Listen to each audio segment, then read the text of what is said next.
Hello. Thank you so much.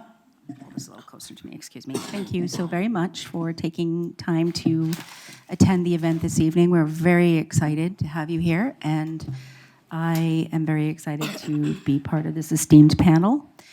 Very briefly, I am Dee Masiello. I am the director for the Center of Continuing Professional Education at Suffolk. And I am in, again, as a esteemed company. Joining me this evening as moderators for the panel is Joya Smith. Joya is the Vice President for Diversity, Access, and Inclusion at Suffolk University.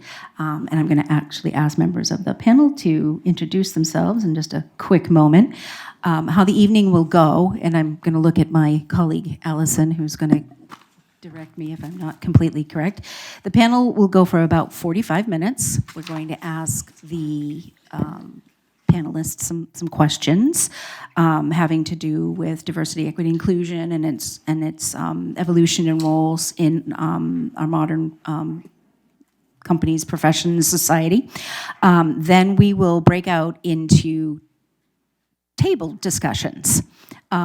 So we're going to try and ensure that there's someone from Suffolk who is joining each table, and we're just going to have a very open discussion. So please, as you're listening to the topics that come up, things that might really resonate with you, we'd love to have further conversations about that. And that'll go for about 45 minutes, and then we will invite you out for a networking and cocktail and some food to wrap things up. So again, thank you for taking your time, and we really look forward to this, and we hope that you enjoy it. So I am going to just first start by asking each member of the panel to give us a brief introduction of who they are. We'd love to, I'm sure you'd all love to know more about each one of these great people. So Manuel, I'll start with you. Thank you. Good afternoon, or soon to be evening.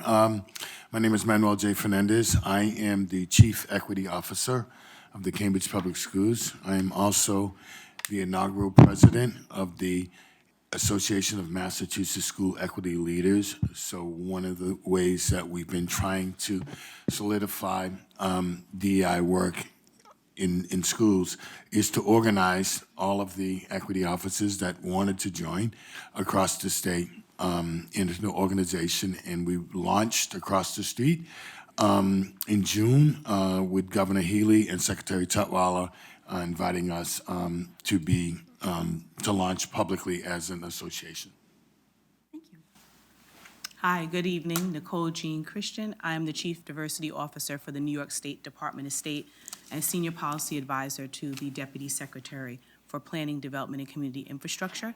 And I have a very unique journey. I started as a fellow. I took a career risk right after the pandemic, and I was one of the more seasoned fellows in the Empire Fellowship Program. And during that time, got some communication from Suffolk University and decided to do this certificate. And after the certificate and the fellowship ended, the Secretary of State asked me to be their CDO. So this certificate really kind of fueled my career direction. So I'm looking forward to the discussion tonight. I'm joined by my family, my fiance and companion, Alfred Boachiasanti, and my niece, Cherish Sanders, who I'm co-parenting with my sister. Good to meet you all. Great. Hello, my name is Jenny Perez Parker. I am the Equity Strategy and Learning Manager for the Commonwealth for the ODEIA office. My journey was, I started as a social worker, which has served me well as far as having those difficult conversations in this field that you have to have. So that's been a great kind of transition into eventually going into nonprofit agencies. Then I went into higher ed, and now I'm at the Commonwealth. So it's been quite a journey, learning every step of the way. I was lucky enough to have a class with Joya where I also got my certificate, and I think that I left with a lot of understanding, far more knowledge than I had when I went in, and I'm really very grateful for her.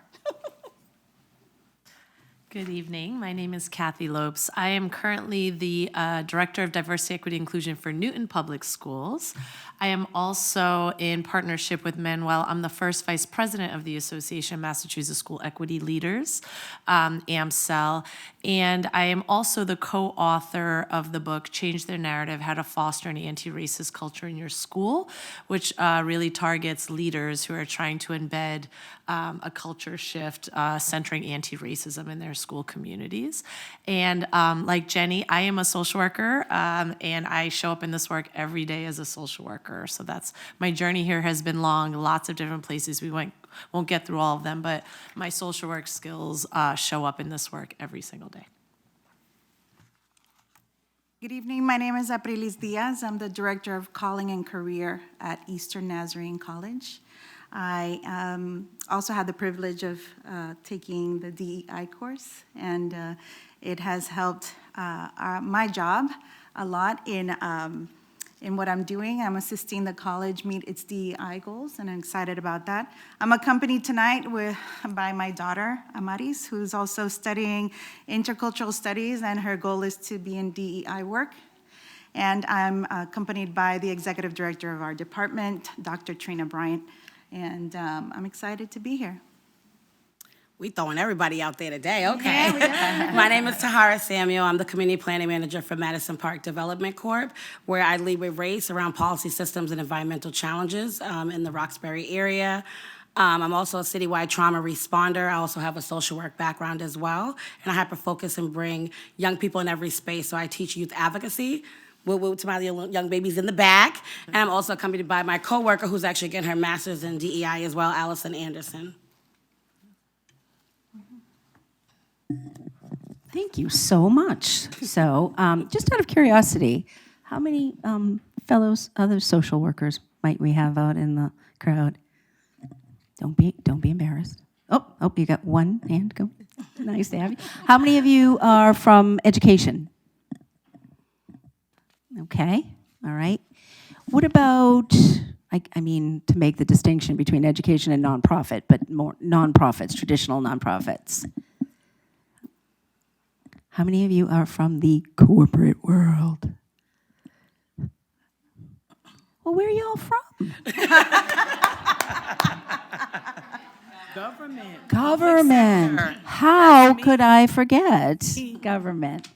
Well, I mean, they need help too. So good. We're glad that you're here. Wonderful. All right. You think? Oh, yeah, healthcare. Actually, that's another. Just browsing. Yeah? Okay, great. Thank you so much. Didn't know it was going to be interactive, did you? Okay, so we're going to start with the questions. I am going to take a shot at the first question, which I'm going to primarily direct to Tahara and Nicole, but obviously invite the other panelists if they have something to add. So initially, we're going to talk a little bit about innovation and the role of DEI innovation. So studies have shown that diverse management teams can result in a 19 and above increase in revenue due to innovation. Would you be willing to share some specific examples from your own experience where diversity directly led to innovative ideas or solutions? Tara, would you like to go first? Oh, I'm like, I knew you were going to call on me first.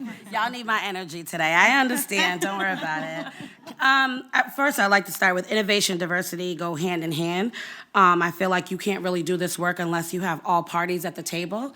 So let's just give it where I primarily work around gun violence prevention. If you do not have youth at the table, if you do not have educators at the table, if you do not have clinical support at the table, if you do not have parents at the table, then we're just talking just to talk. So where I'm at right now is holding people accountable. Unfortunately, there's not enough accountability, and DEI brings that opportunity, but you also got to bring that racial equity into that space as well, too, right? So if we're benefiting from, and we're getting paid to do these things, what are we doing to elevate the economical differences within the people that we're serving, right? You have to have them at the table. So right now, we are in the midst of creating new opportunities within like our organization. where we're bringing DEI in, we brought DEI in, and we, as employees, we all had an opportunity to kind of give our piece on what's, what we feel is important, the challenges, the barriers that we face. Next step is to now go into the community in which we serve, because we are actually developers, right? So we have a lot of residents that need a voice. Roxbury is very historical, very outspoken folks. I don't know how many of you guys worked in Roxbury, but that is a challenging population, honey. You got to drink all your water to work in Roxbury, okay? So with that being said, you also got to realize that no matter how innovative you are, we're also in a space of like begging for engagement, right? We're also in a space of where historically we have been so marginalized, we've been so disconnected from having a voice, where we do surveys, and we never give that information back out to residents, right? So now it's like, why can't we get you to come to the table?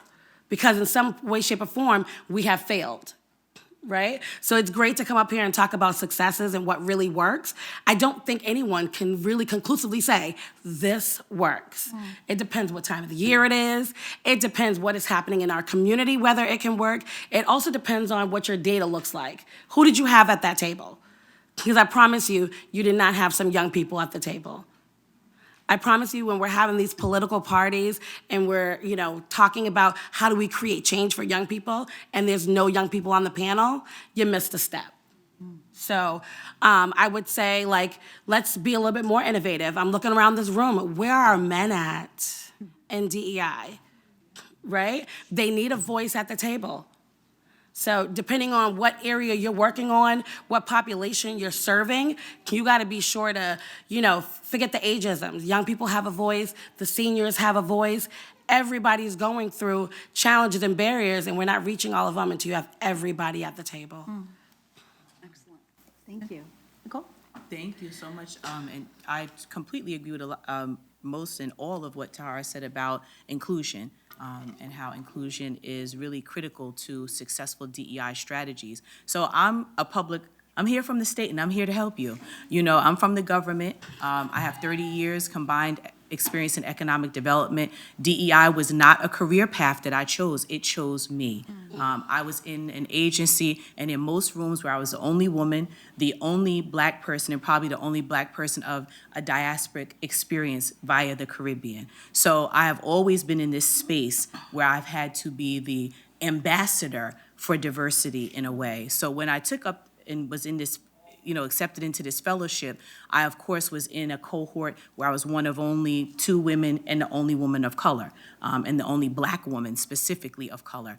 So I, from the beginning, knew that there was a reality in my work. And so I sought out information about diversity, equity, and inclusion so that I could approach inclusion in a really thoughtful, deliberate way at the state level. So we know that most states have a diversity, equity, inclusion goal. Most of them have some kind of equitable policies that they're integrating across the agency, but they have no blueprint.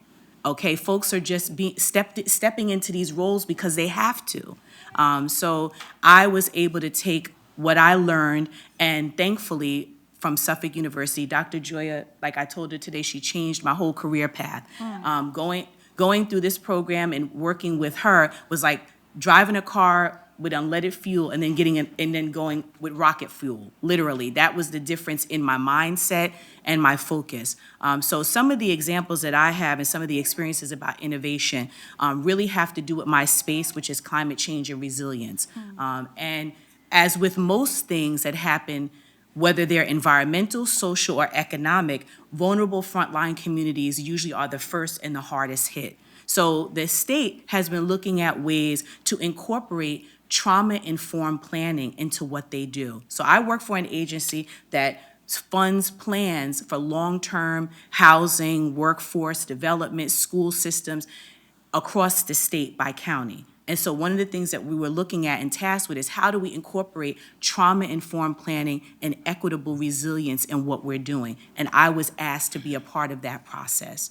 So we can talk more, and you'll hear more from me later, but one of the things that we did is we created an initiative specifically to incorporate diversity, equity, inclusion, justice, and accessibility into all of our programs across the spectrum. And what did that look like? It looked like a piloted staff-led interdisciplinary working group that I was able to create, design, and lead, and we identified the areas of weakness and where we thought we could incorporate diversity, equity, and inclusion in our planning, and now we're looking at intergovernmental and interagency partnerships in 1 year. So that's what it looks like in my space, because you know, policy takes time.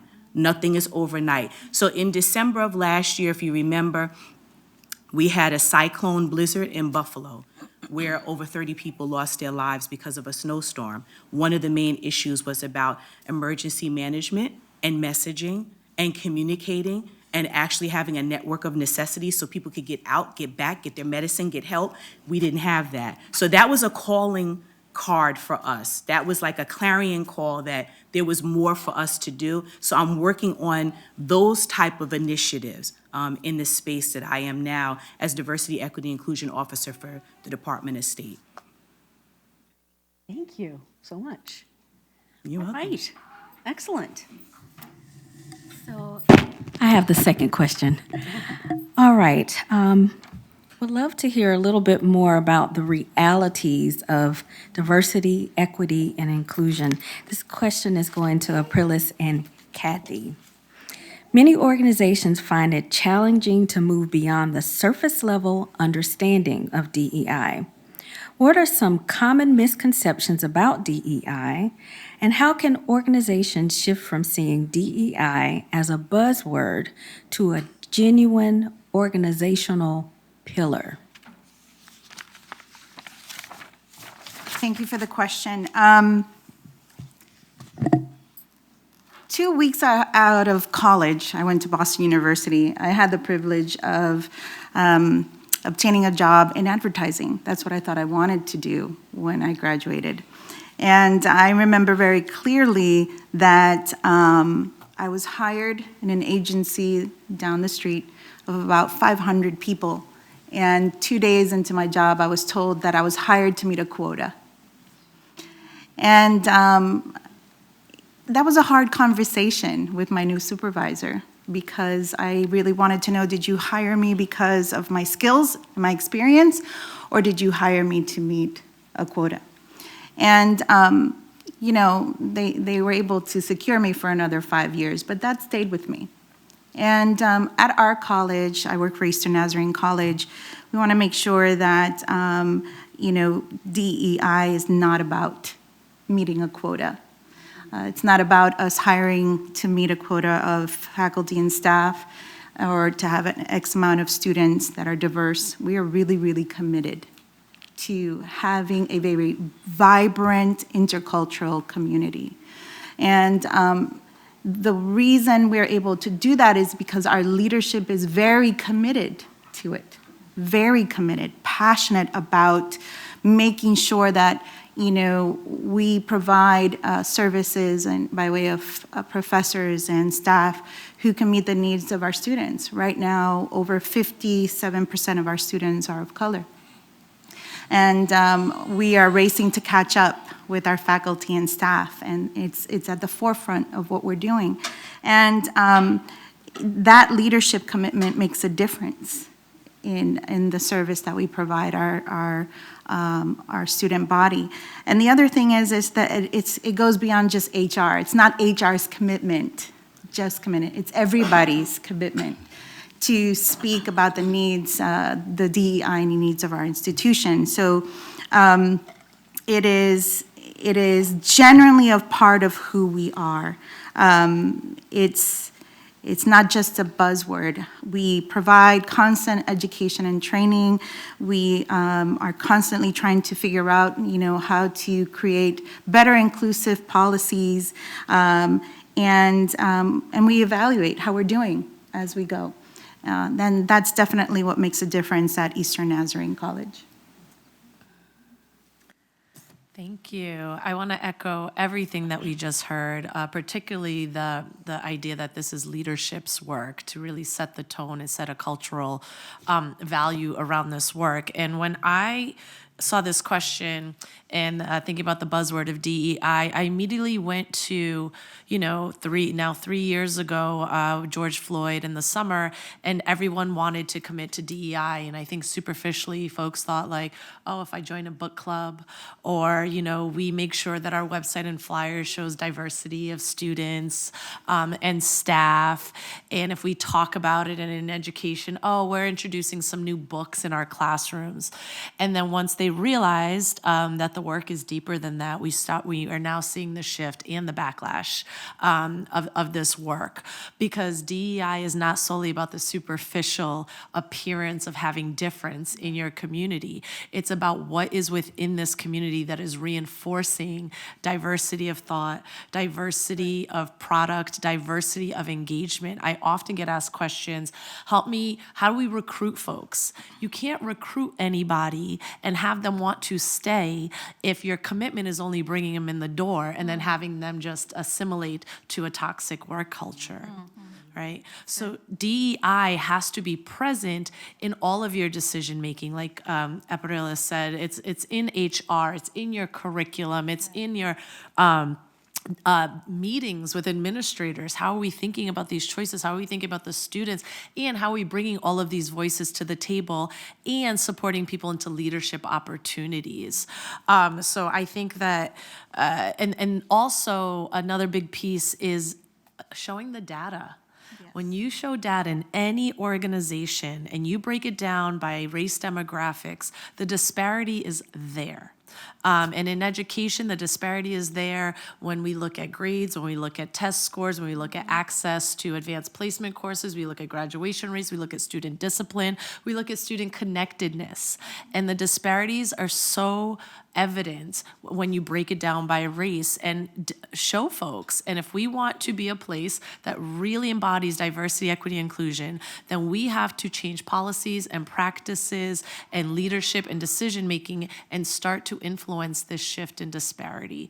And that's the work that folks say, well, I don't know if that's for me. That feels a little too hard. You don't necessarily want to put resources into it. And the one last piece I want to say that is really, really important too, and this is where my social work skills come in, it's the self-reflection. Why is this place not attracting or being a place of belonging for folks of color, for Black and brown folks?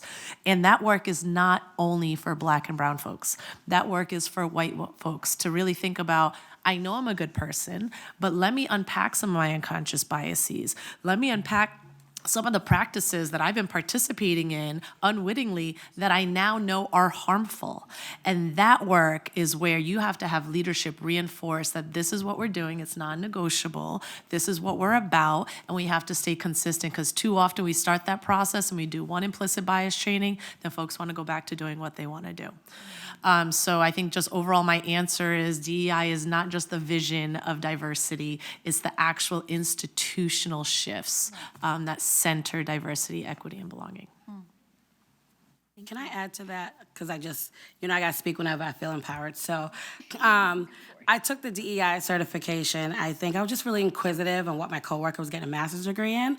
And as I'm taking the course, it's like, I thought this was just normalcy. I'm in there with a lot of executive directors and CEOs that are oblivious to what diversity, equity, inclusion, belonging, racial equity really is. And I was just taken back.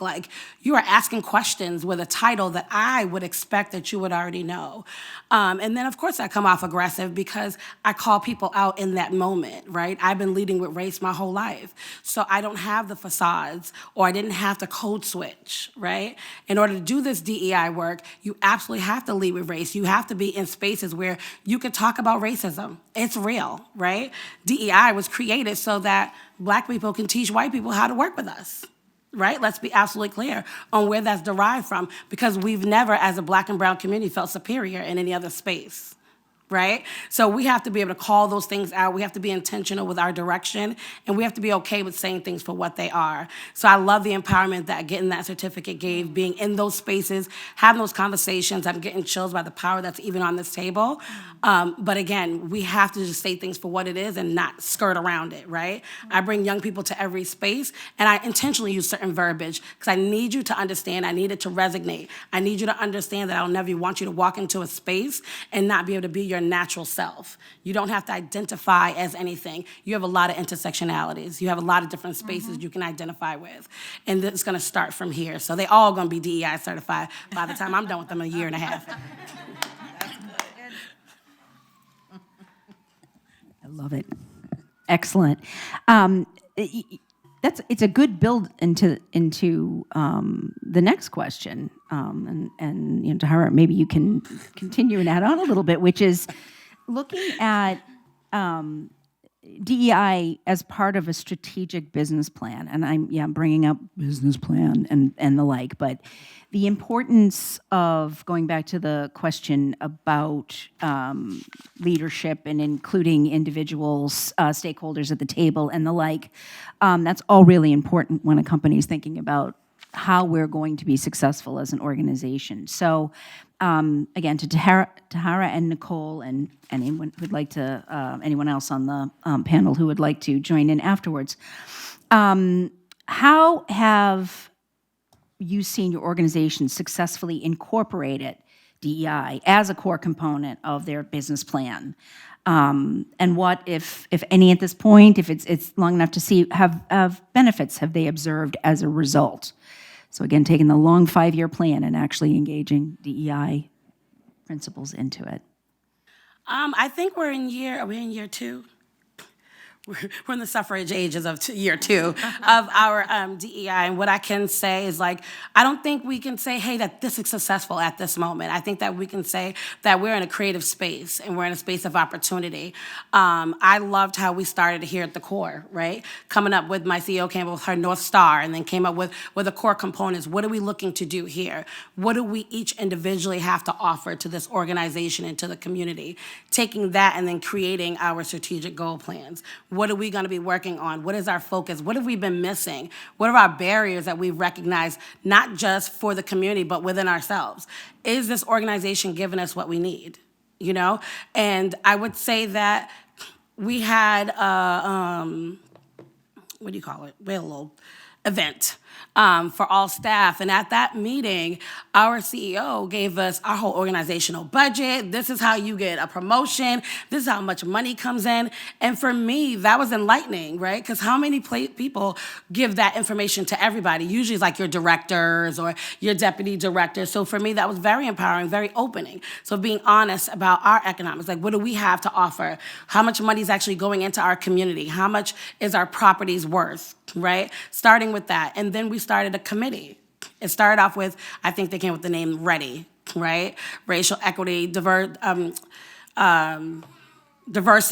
inclusion, and now they just added just for justice, right? You have to add justice to that piece, and I thought that was amazing that they even came up with that, and that we even had every employee in that space, you know, to be able to give their piece and develop that. Is it at its best right now? No, because how could it be when we're so many different individuals? So as we're building it up and we're speaking up in our spaces, we have a space to create that change and that opportunity and make a great DEI plan. And I like to call it a human plan. I don't really like to say DEI, to be honest with you, because I feel like we keep hyper-focused on what should be normal and natural. Right? We know people for their professional space, the work and the skills that they have, and that's it. Just keep it pushing. Thank you, Tahara. And Tahara's point, we added J to it was a DEI, and when we piloted it at the office level, the working group chose to add the J and the A, and now we added B. So we're DEIJAB. So diversity, equity, inclusion, justice, which is identifying the systems of experience that create negative impacts for some people and not others, identifying it and mitigating against that. Accessibility is not just about folks that have cognitive, physical, or mental differences. It's about how accessible are our programs to people that need them. How are we going to proactively find people and identify the communities that need our services but have been marginalized from access? And then belonging. What kind of space are we creating when we look at our goals? So 2016, the prior administration before Governor Kathy Hochul, who I was appointed by, created Executive Order 187, which was the requirement that every agency have this DEI plan that had 4 goals: creating a strategy, embedding it into program delivery, creating equitable access, and then also creating innovative approaches to recruitment and retention. Because state governments across the United States are seeing their numbers plummet, and what we call the most tractable age, which is 27 to about 35. We weren't attracting, a lot of state agencies are not attracting and retaining folks in that category, and there's reasons for it. A lot of it has to do with the sense of belonging. So we did add J and B to our goals. Looking at systems of experience in housing, workforce development, jobs, and school districts. If you're a policy person like I am, and you can embed equity into policy, you're light years ahead of where most people are. So now I'm looked to figure out how can we embed equity into our policy. It's not enough to just have a program and say, we did 30 grants last year, but where did the money go? What communities were helped? How were their communities impacted? What are the long-range implications equitably? So now we're talking about intergenerational equity. So fixing things now and ensuring that it doesn't happen again into the future.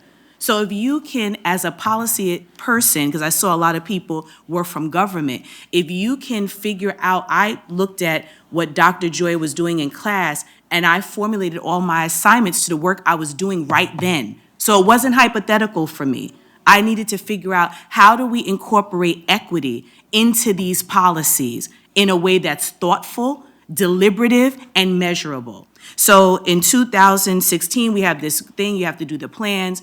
2021, I came on board, tasked with designing and starting up a working group, interdisciplinary group of about 12 people, and it was piloted under a woman, Keisha Santiago, who I report to. And that work from 2021 till now got agency attention. And so the secretary said, you know, what you did it in the Office of Planning and Development, we want to take this now and look at how to do it at the agency level. So 3 main things I want to leave you with. Shared meaning and language. That's number 1. What does DEI mean in this agency? Everyone's got all these different terms. We need to figure out what's the shared meaning and language here. Number 2, what and how are we going to learn about this together? So creating reasonable opportunities to learn. So not 3 and 4 hour HR-driven required trainings. I don't even say training. I call it a learning share. That's what we call it. We call it open share or learning share. We did 40 of them in a year, 30 minutes each, and we used all the young staff to Hara's point, the staff in my office that was under 30, they figured out how to deliver it in a way that was fun, engaging, and had long-term impacts. And then the final third is, again, looking at how you can connect the agency, your agency strategy. How can you embed equity into that strategy? Spell it out. Work with whoever you need to work with, because if it doesn't do that, then it's just talk. You have to change how the policies and programs are delivered to people. And that's the real work. That's the tough, what I call heart work. That's what I say DEI JAB is. This is heart work, not hard work. This is heart work. I got to sit down at night and read books, and I emailed Dr. Joya. I asked questions. I think Abrilis was in Abrilis. We were in chats. I said, listen, y'all got to help me with this. I got to figure this out. I only got 2 years. I got to make a difference, you know? So those are the 3 things I will leave you with for how my agency has incorporated DEI JAB as a strategy. It's incorporating equity into our programs. That's how we're going to measure it. That's what we're doing. Yeah. Awesome. Thank you. Thank you. So I'm in the amen corner over here, amen. All right. right, so I have the fourth question, and Jenny and Manuel, we'd love to hear from you now. We're talking about overcoming obstacles. Who would have thought we would have obstacles with DEI work? Every organization faces resistance in some form, be it due to budget constraints or inherent resistance to change. Can the panelists share strategies and methods they've employed to overcome such challenges in their DEI journeys? Take it away. Hi, everyone. So I think resistance, it's a big word in DEI. You will face resistance. I can honestly say in every position I've had, whether it's been higher ed or nonprofit, there is a level of resistance. So that's part of DEI. You need to address resistance with transparency and respect. It's really important to go as exactly who you are. I don't know everything. I don't go into a meeting and think, okay, I have all the answers, but I'm willing to have those conversations and ask those hard questions. And sometimes the conversation does get uncomfortable, and recognize that it's uncomfortable. Sometimes it's easier to just say, I know this is like really uncomfortable to talk about, but it seems like for whatever reason, you're not really engaged or you're not really on board with this initiative. Can you tell me why? And sometimes when you ask folks to really say it, they go, oh, I don't really want to say it. It feels ugly. And so then that's a whole nother topic, right? That's a whole other place that you can go to. And so I think it's really important in this field to really help people understand why they feel the way they do. Sometimes, and that's the social worker in me, processing, right? Why you feel the way you do, why there's resistance. What can we do to break those barriers? Are we making good decisions with the decisions that we're making? Are the initiatives performative, or are they actually going to have some value to it? Is there going to be change, right? Are we just making sure that we have all the students of color on campus at this time because it's optics and we want to take a picture and have everybody see this? Yeah. Or is that really a representation of the students that we have on campus? And we need to call that out. We need to say, you know, when as DEI professionals and practitioners, when you get that phone call in higher ed or in any field and they say, hey, you know, can you have all the students from the diversity club come down and stand in front of the library? We want to take pictures. You need to be able to say that's not okay. That's not representative of the community on this campus. And so it's our job to have those conversations. They're difficult. They're not fun. And sometimes I wish I was somewhere else during those conversations. But the reality is I want to move the needle. I want to make a difference. I want that person that gets this job after me when I'm retired and sitting, I don't know, in Costa Rica. I want that person, right, that comes after me to be able to say, like, there was somebody that came here and moved that needle. And it may not be a lot, but moving it every little tiny inch is a win. I don't care how small it is. It's a win because prior to you being there, it wasn't. So I just really think, like, you really need to be transparent and sometimes very vulnerable in this field. I think the first thing you have to understand is you're going to face obstacles if you do this work. That's a guarantee. So the first thing you got to do is take care of yourself. That's something we don't do. I've been an activist almost all my adult life. Even with a suit and tie, I've been protesting and doing certain things to lift up the voices of those who are marginalized. But what I do know is I have to take care of myself. One of the reasons why Kathy and I and others put together this association, we take care of ourselves. We meet monthly. Kathy and I meet more than that as the officers, but we meet monthly, and we support each other and what we're going through, and we eat. We might even do a little drink every now and then. But we take care of each other. It's important to understand that DEI is now a buzzword, okay? You just say DEI, it's just like, you know, the murder of George Floyd. It became a part of, you know, the lexicon. But it doesn't mean anything for a lot of different reasons. Let's deal with the three words. Diversity, that's everybody in here. There's diversity. Everybody in here represents the diversity of this forum. Inclusion. Some of you were included in here for whatever reason. Belonging, which is what my office is. That's my daughter, everybody. Hey, girl.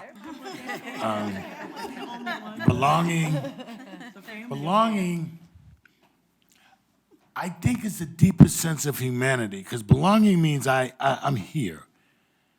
You know, I don't disagree. I understand why folks don't want to use words like DEI, want to use other words, but until they get it right, we're going to keep using them words until they understand what those words mean. And the whole point of belonging is that I belong here. I feel like I belong here. But here's the word that means something to me: equity. When you say equity, that's when you get all the obstacles. You know why? Because equity in its purest form means we're knocking stuff down. We're dismantling stuff. We're making change.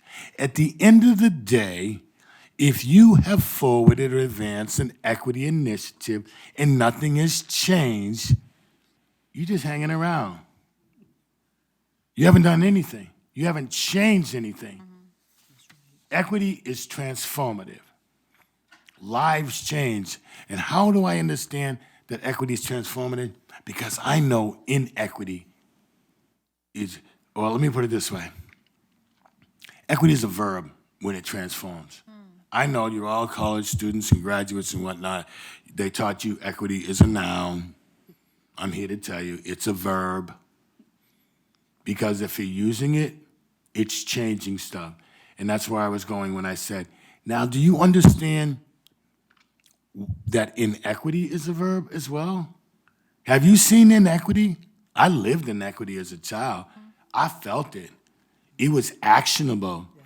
It meant not getting a full meal tonight because the check didn't come. So it's going to have pancakes with jelly. Ain't no syrup. Ain't no money for no syrup. Inequity means, for me, things may have changed. There's a hole in the bottom of my shoe. Boy, go get that cardboard box. That's right. Let's cut that up and put it in that shoe. You got 2 more days, you're going to have to wear them shoes. Inequity changes and affects and hurts people's lives. So what's the alternative? Equity, making the verb. Final thing I'll say about it. I haven't said anything about obstacles yet. I'm really sorry. Because I think inequity is the biggest obstacle. But here's the thing that I really want to say is this, and it's a book that I'm reading. My sisters over there know I want them to finish that book so they can join my book group, called Fixing Justice, Not Kids by Paul Gorski. And he speaks about everything that we do typically in the name of DEI and equity is mitigative. What we do is reduce harm for a few. We don't change squatty dot. We don't change anything. We just keep on doing the same thing. And that's when you talk about justice, Nicole. You talk about justice when everybody knows that that picture. Everybody at the fence. Some people can see over it, some people can't. They give someone an extra block, now he can see over it. That's mitigating. Knock the fence down. That's justice. And that's what we're trying to do, is to knock the fence down. If you're not knocking down the fence, you're not changing lives that, as I think Jenny said earlier, that is something that the next person can build upon. You're only helping those poor kids. Quick example. A group of girls came to me and said, the teacher told us that it's 90 degrees, we have no air conditioning in school, that the way we're dressing is distracting the boys. These are 6th grade girls. They're ready to kick the doors down. I abolished the dress code that afternoon. But what I did was mitigative. I helped those young ladies dress the way they want, but I didn't transform the minds of these sexist boys and men who were sexualizing 12-year-old girls. You with me now? That's what it means to be transforming. The obstacles, finally, I've worked in 2 different districts as a principal. I've worked in a lot, but the spectrum. One that was so blue collar that when they saw me coming to work, they thought I was, the governor or something. They actually thought I was, you dress like Obama is what they said to me. Where y'all been? In another district, I can say things clearly about racism and transphobia and homophobia and anti-racism. And the bottom line is that you have to understand the context which you're in. If I walked into my former school district the way I walk in Cambridge, I would have lasted a week. So you got to understand your context. Go as far as your privilege will go as far as your allies' privilege will go. Understand the context that you're in. And make sure you get allies in the places that you are. Males and straight folks and white folk and other folks who are not marginalized, and get them to spend their privilege every single day. My final thought, get them to spend their privilege every day on behalf of the marginalized. Because as Bettina Love said, they can spend their privilege today and the bank account will be full in the morning. They can spend it again. They're not taking it away. Thank you so much. Thank you very much. So I'm just so moved by this. I'm just so pleased to be a part of this and so grateful. Kind of going into the difference between mitigating and transforming, and I think it was brought up previously, the concept of you can do a lot, but how important the data is to actually show the impact. I would wonder, and again, I'm gonna address this to a couple of members of the panel, and starting with Dr. Smith here. How do organizations, how do you wrap your brain around effectively, evaluating and measuring the impact and success of these types of efforts, DEI efforts? And I think this was alluded to earlier, but what are some of the metrics or indicators that are the most revealing? And I know that's subjective because it all depends on who the audience is you're trying to convince, but where have you found the power in that regard? So Joya, I will start with you, and then I'll go Jenny and Manuel. So thank you for this question, and I'm just really moved by this whole panel. I'm sitting here taking notes, so thank you all for schooling us today, if you will. But in response to this question, I think when you think about measurement, you have to think about qualitative and quantitative. You do need the quantitative, you need the hard numbers, you need to look at retention, you need to look at recruitment numbers to see who's, even starting with who's in your pool. Is your pool diverse? You can do that by looking at the numbers. But I think you have to go a step beyond the numbers. Some people need to see them to make a move, but you really have to think about the qualitative piece. You have to think about the engagement. And you can tell that by the way people interact in a space. When we walked in here, people were talking, they felt comfortable. There was a sense of belonging. Even though we don't know everyone in the space, we felt kind of at home, right? We felt like, this is where I need to be today. That's one indication that you're on the right track. If you're in a setting where people are still kind of sitting to themselves and not really engaging, there's something going on in your environment, and you will need to do a little bit more investigating. And so how do you do that? You can do that through surveys. You can do that through focus groups. In fact, the university here just completed our institutional climate survey. And I probably shouldn't say this on record, so don't tell anyone, but our student involvement with that survey was so low that I wanted to just, I don't know, I was just so disappointed. Our employees, on the other hand, they were a little bit more willing to engage, but to me that was an indicator. Something happened, and we have to do something more. So we're going to implement some focus groups, we're going to do some pulse surveys, and we're really going to sit with the students and ask them, because that's part of it too. Sometimes we just need to just throw away some of our surveys and all these formal things and just ask people. I think it was Tahara who said, I bring students with me. If I'm having a panel about youth, they need to be involved, because we all know what it feels like when someone prescribes something for you and you have no interest, or not even interest, you don't have any involvement in figuring out the solution. So we have to do some things around that.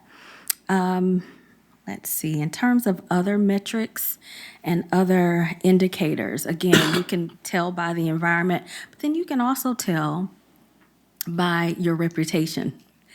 And sometimes people are like, reputation, what do you mean? In this meeting today, I think you all kind of like Suffolk, but you all decided to come here because our reputation is is okay, right? But you can think about that when you look in the news and you look online and you see what's happening. That's another indicator of what's happening. And sometimes we don't like to think about social media as a place for us to get our information, but we better. We better check it out and see what's being said there. So I'll stop there and hear from our other experts here, Jenny and Manuel. Thank you. So just to kind of jump off a little bit on quantitative and qualitative data. So quantitative is pretty easy, right? We look in the room, how many women are in the room, how many people of color, and you can kind of narrow it down to what you want. And then we look at the qualitative piece, and that's always, it's funny, when I got into this field, I just wanted to look at numbers. It's where I feel the most comfortable. It's really easy. It's kind of like, that's what it says, that must be true. And then I started to really peel into and pull apart qualitative data, which I think is fascinating to me. So an example of that would be, say there's a campus survey, right? And the campus survey shows that 70% of the students love the school. They just think it's the greatest thing. They have a great first-year experience. But then you look at that data and you go, let's find out a little bit more. What percentages of those students are white? What percentages of those students are first gens?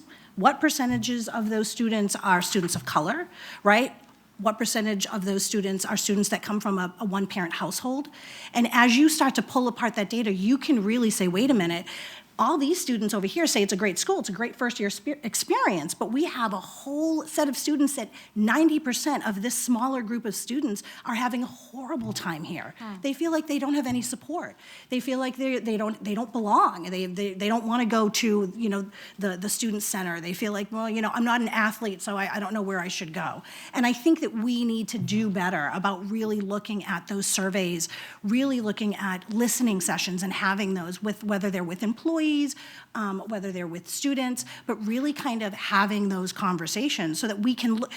The quantitative data is easy. I mean, you look at it and it tells you exactly what's going on as far as numbers, but what's the why behind it, right? And so those are through conversations, those are through surveys. And I think that putting those two things together is really, really important. I also think that we, for my journey, it's been really strange in a sense because I feel like, I think somebody else mentioned DEI picked me. I came into this field seeing what it was like to be in an environment where children of color were being removed from homes at a far higher rate than children who were not kids of color, for the same things that were going on in both homes, right? So I started to say, wow, that doesn't make sense. Why is this happening? And then I moved into higher ed and nonprofits where it's just so funny. In every single institution that I've been in, there's always been resistance. There's always been that like, oh, are you coming here to change things and what does that change look like? And how does it affect me in my job, right? Because that's what everybody's worried about. And it's really sad because I feel like this is the type of field where I'm just trying to make sure that people are nice. Like, be kind, be honest. Understand that we don't know everything and that these conversations will move that mark just kind of organically, just having them. It's okay to feel uncomfortable with someone in the room that maybe for whatever reason you're like, oh, I don't feel comfortable. Talk about that. Why don't I feel comfortable? Let's have that conversation. And I think that, we've come a long way, but as Dr. Martin Luther King said, we got a long, long way to go.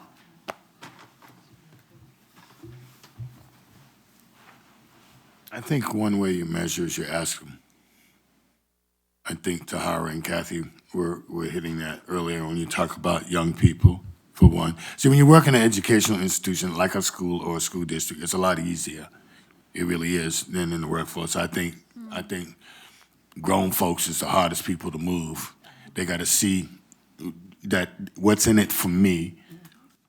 So as there's a lot of professional development around the state, I try to help the folks I'm working with see, how do I benefit? Now, how do you tell a white person, give up your privilege and everything's gonna be good? Don't worry about it. How do you convince them that it's in their best interest? Give you a quick example. I worked for many, many years in Wayland, Massachusetts for the MECL program. And I just a little smoke my little butt off, and I go outside to have cigarettes, and there'd be all them old people sitting outside having a cigarette, and I'd be out there with them, and they see me all the time, this little skinny black man, and they just be looking at him like, "How you doing?" Good. And we never had a real conversation because we didn't know how to. We only talked about three things. Do you know what those three things were? The weather, the traffic, and sports. That was it. That's all we could talk about. They were the safest thing. And sometimes, don't say New York if you're talking sports, but other than that, it's the weather, the traffic, and sports. Never the authentic, deep, defining, relationship-building conversations. It gets in the way. The racism and all forms of bigotry gets in the way of us learning the humanity of the person standing in front of us. In schools, it's a lot easier. How do we do the metrics? Number one, we're trying to close the opportunity gap. So it may take a long time, or if you're doing it right, it'll take periodic time during the school year. You look at the end of the school year, where the black kids at, where the brown kids at, where the special ed kids at, where the high needs kids at. If they still bringing up the rear, whatever we did not work. That's real clear. And Kathy talked about people coming into toxic environments and said when they leave in 2 years or less, it didn't work. Especially when you think about some of the bigger places like Cambridge and Boston and whatnot that have higher salaries than a lot of these other communities. But a person will jump and take a $15,000 decrease in pay because I'm healthy at the end of the day, or at least I feel less put upon. So I think you have to you look at the impact of your efforts. Again, I go back to equity as a verb and it's transformative. If at the end of the day, students' grades are improving, parents feel that they belong in the district. Like we used to have, parents be invited, mostly high needs parents, I mean that by low income folk, black and brown especially, even some Asian folks invited to all kinds of PTO type events. They would never come because they say every time you come to the first one, we did that, we don't need that, you don't. So then we started, under my division, we started community socials, that's what we call them. And we have all sorts of things at these community socials. We have a used, slightly used clothing store that we help sponsor that parents can just come and pick up clothes for their kids, okay? We serve food for them and their child, okay, or their children. We have all kinds of service organizations in this facility, and we have a different facility every month so that it's in different parts of the city so they don't have to just say you gotta get there all the time. We get anywhere from 80 to 100 people. We gave a Haitian affinity group session with some food and just what can we do for the Haitian community? 180 people. We ain't had a PCO meeting that big. So that's a metric that says to me, we ask them, what do you need? We need to be with our folk. We need to feel comfortable. We need to know that I can bring my true self into this space and be affirmed and included. So those are just some of the ideas that I would put out there.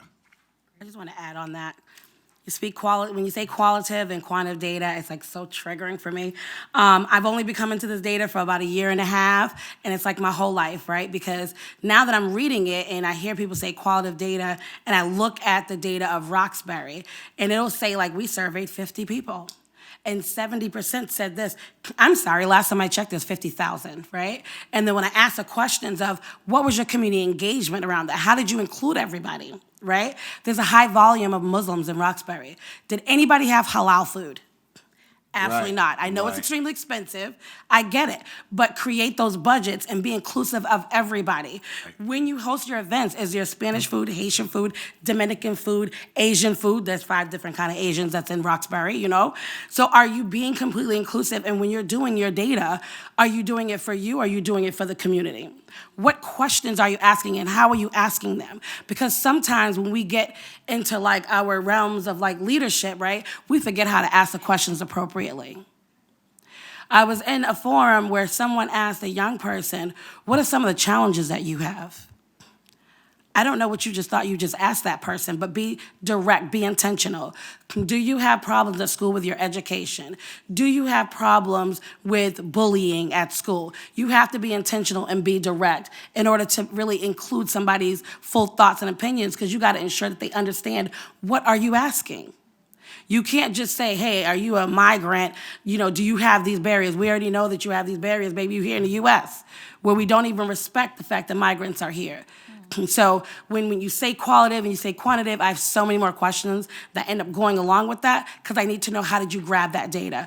What did you do? Yes, as a culture, we need food.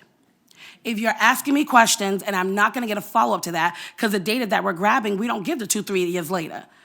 Right? By that time, they already forgot. There's memory loss going on, right? So sometimes you do have to stop and pause and be culturally appropriate for those people that you need information for. The reason why you have jobs is because there's so many people that have a need. The reason why this is not going away is because we're not being intentional about our community engagement and the information that we're trying to grab. I'm beaming over here. You all have some really great responses. And so I have the final question, y'all. Final question. Aprilis and Kathy, we're talking about organizational culture. How do you embed DEI in your organizational culture? How do you make it integral to your organization's values and beliefs? And what are some of the best practices around this? So we'll start with the two of you, and if others want to chime in, we'd love to hear. Sure, thank you. I have been in industry. I have worked in full-time ministry. I've worked with nonprofit organizations, higher education, K through 12 education. And the one word that pops out, and I think Manuel and I talked about this when we met one time, is intentionality. Being intentional is key. For us, where I'm working right now as a higher education institution that is also faith-based, it's accountability. Our mission and vision and values already indicate that we are supposed to be an institution that is inclusive and equitable. But that may not always be true. It doesn't automatically by nature come. We continually need to hold ourselves accountable to the mission and the vision and the values that we say that we have as a faith-based organization or institution. And we have to be very intentional about that, holding ourselves to that accountability. And it's not just about knowing, right? We also measure, we also have data. It's understanding the why, which you said, behind that data. In my office, I know that there are certain groups that engage more than other groups. Right now in my office, according to my engagement numbers, the students who at least come into my office to really understand their career goals or their vocational goals are Black males. Why? We're trying to figure out why does that happen, right? And it could be lack of representation in our institution. But we have to really look at that information head on and really just accept it and try to continue to ask the right questions, right? We realize as an institution that while we are probably the most diverse that we've ever been in a long time, we're no longer a predominantly white serving institution. We realize that our faculty and our staff do not represent our student body. And our students aren't seeing themselves represented as often as they should. And our institution said, well, we have to do something about it, and we are doing something about it. Dr. Smith will be happy to know that we did win a grant because of the DEI action plan that I started in this course, which is really great. And the money that we secured will provide professional development for our faculty and staff to meet the needs of our students. And learn how to use culturally responsive practices because they need to know, as they're advising our students, as they're teaching students in our classroom, how to bridge that gap between their differences. And I'm really proud of our institution for doing that, because they realized that it was necessary. And it was necessary for retention. It was necessary for some of these groups that need to feel like they're going to an institution where they're seen and heard and valued.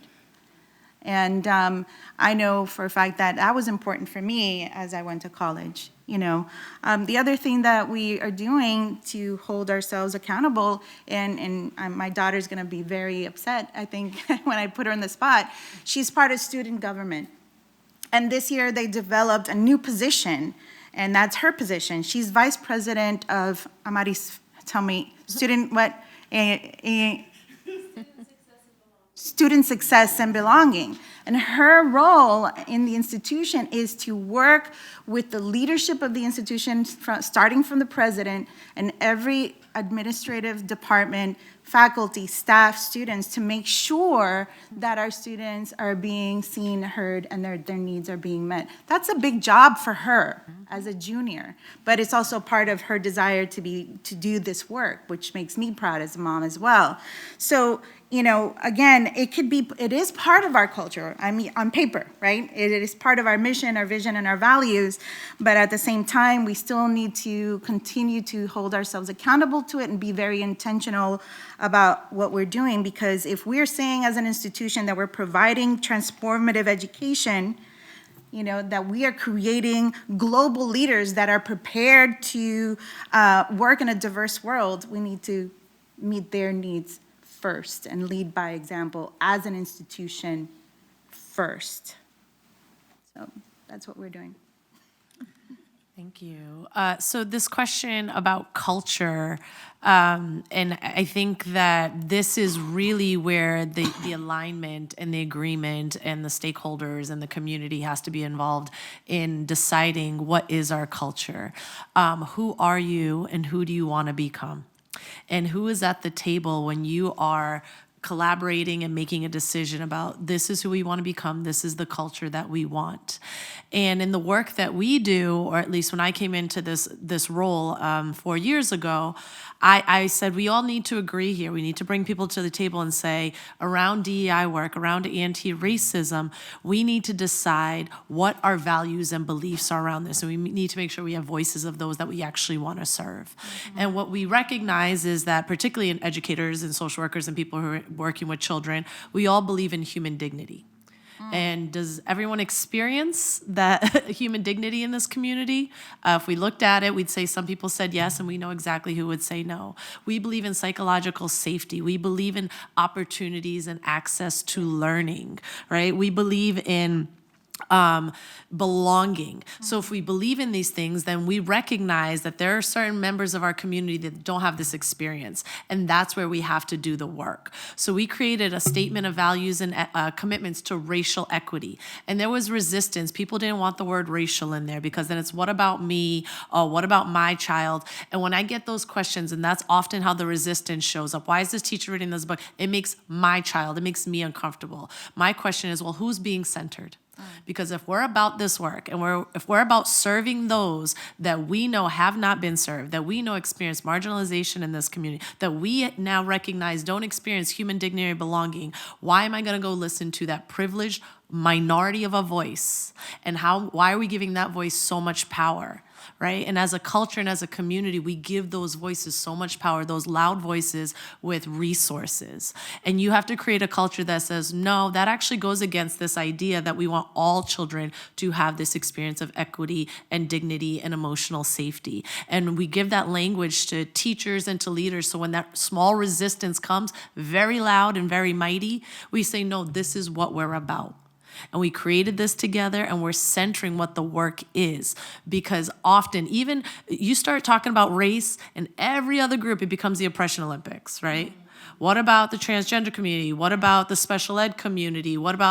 And yes, all of that is significant. All of that is important. But when we look at the data, race is the largest determinant, right, of the impact of inequity. You'll see that across the board. And when we focus on that, everyone is going to benefit. When we hear, oh, you're focusing too much attention on this, so now my students who already do well, don't have need, already going to get into college because I have all these relationships, but I don't like that they're not getting the attention, these students. Well, when we teach teachers to be culturally responsive in classroom, guess what? Everybody's benefiting from that, not just those kids. So when you have those values and have them written and they've been agreed upon, you use that in response to all the resistance. You use that to motivate people that say, why are we doing this? Because we said this is who we are, or we said this is who we want to become. And you have to have a leader, and you have to have someone who is willing to reinforce that all the time. I tell folks all the time, I'm the DEI director in this large community. I am not the fixer of racism. I am not the expert on all things race. I am a facilitator in this community for everyone to participate in this transformational process.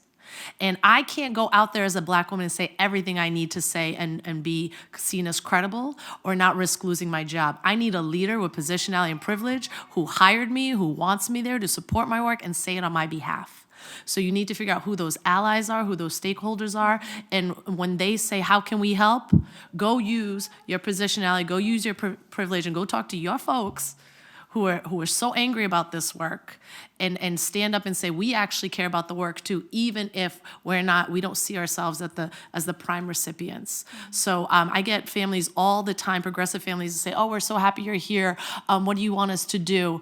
Go work in those communities and get people along, and you tell them you want this work here just as much as the Black and brown folks or those who are marginalized.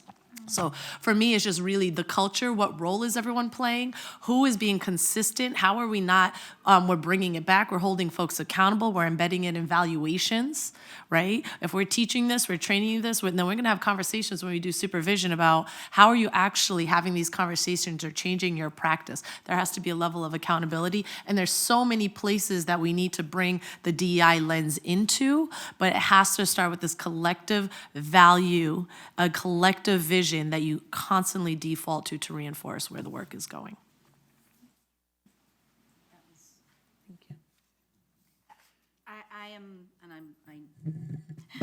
I'm so speechless, I can't even use the microphone correctly. This has been such an amazing, eye-opening experience for me, and hopefully for the rest of you. And, you know, the idea of you touched it, organizational culture, right? What is it? It's shared values and beliefs, right? And it's the importance, and it comes from the top, and it has to come from the top. And just this idea that we are a shared humanity, and you know, Tahara, you were talking earlier about sort of 50 people we surveyed. 50 people. There were 50,000 people in Roxbury, and I advise doctoral students, and when we're putting together the presentations, the number one thing, I've heard it here a lot, they always have important problems that they want to address. But the first thing I ask them, like you said, Manuel, is who cares? Like, we can all agree we can all agree morally it's a problem, but who cares? Why? How do you make other people see this as part of the solution is also part of what they want, and it benefits them as well. So it's just so enlightening, and I'm just so, I just speak, you know, for myself, but on behalf of the whole room as well. It's wonderful to have people with the passion and the dedication that you have, and obviously the rest of you as well, because that's why you're here, to know that doing your bit to make things better in the best way that you possibly can, and to, again, enlighten so many of us as well. Thank you so very much.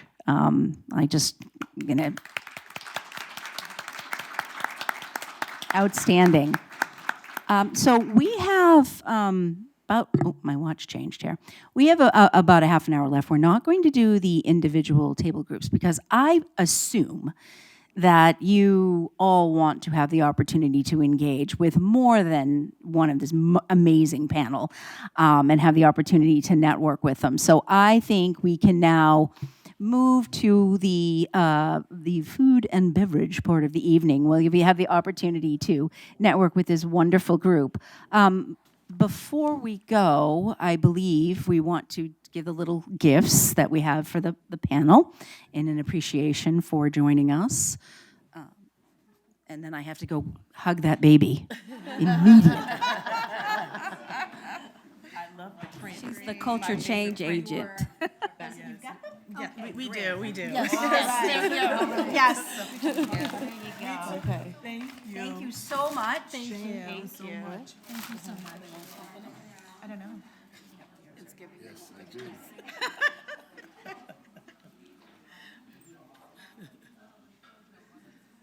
Did you smile? Did you smile? Thank you again, everyone, for your joining us, and again, food and beverage, and thank you to the table. Thank you. Growing and building, yeah. I want to be like you guys when you grow up. Listen, all y'all, I'm like, wait a minute, these all my new sets. Somebody, everybody's putting on me. You guys are doing things, and I'm like, okay, that's my direction. I mean, the first part of my career, and I worked with gangs in the inner cities in Roxbury. So there you go. Yep. So I felt you being in the district. Yeah, and I don't know how to turn it off. I used to work at DCF, and it's part of this is what made really frustrating. We all see all the consistency, because I'm and all the reasons why, like, oh, they don't have a big very bed. It's like, my grandparents all sitting on the floor eating all of a sudden now. I just wanted to thank all working so much. Oh, yeah, absolutely. I enjoyed myself. Thank you so much. Well, I can tell that it comes out. Thank you so much. Really, and you, I mean, you said you were nervous, like, you're an amazing